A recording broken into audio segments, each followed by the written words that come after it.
what I did is I went into my county building department with my very pretty simple sketches. And I said, so I want to do this.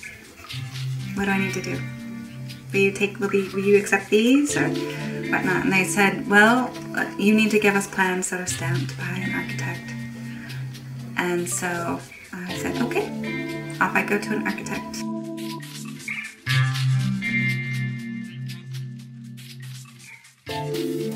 What it kind of boiled down to was that everybody in the regular permit process, all the different people along the way, everybody kind of gets their fee for their little bit of paper. And so, okay, I want to give you your fee and I want my piece of paper, so let's just make this work. And that's kind of what it almost boiled down to. I just paid all these people along the way. Everybody got their little bit of money. And I went back into the county and they said, okay, well, great, looks great.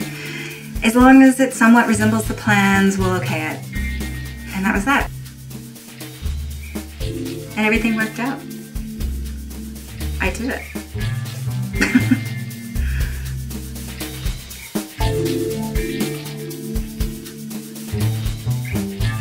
I had been fortunate enough to live in this incredible space here in Vancouver in this very, very large garden. So we had the space to build a small cob structure, so we thought, let's do it. To date, there had not been a cob house built in Vancouver, so it was the first one. So we thought this is a great opportunity to do something in the city.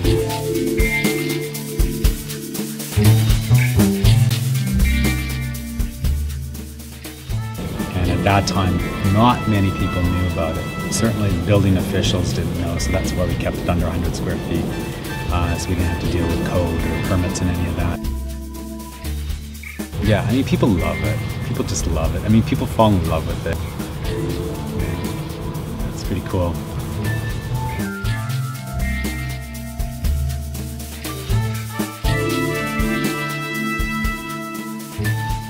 After this project, I worked with the community garden group and we put a proposal together to build a small gathering place in one of the local community gardens.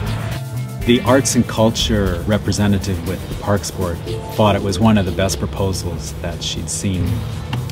A year later, there was the opportunity to build a popcorn stand in Stanley Park.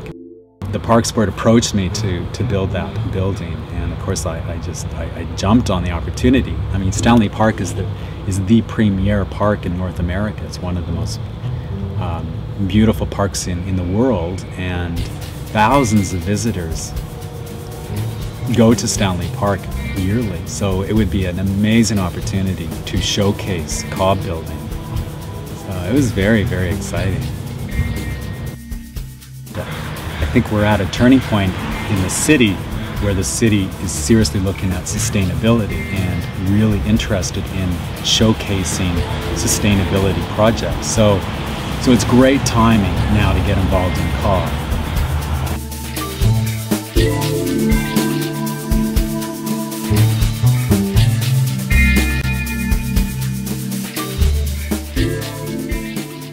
Having the city get behind it and support it to the degree that they have legitimizes cob in a way that we haven't seen before at that level.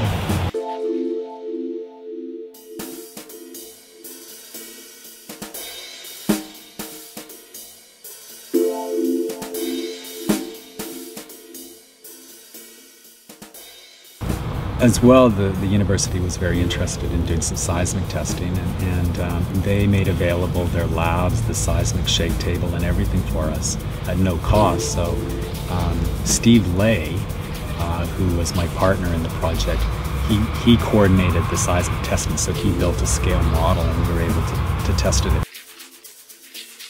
The main thing for the earthquake design, we managed to conscript Professor Carlos Ventura at the university, who was engaged in building a rather large shake table for testing buildings and elements of buildings in earthquakes, and prevailed upon him to test our cob building.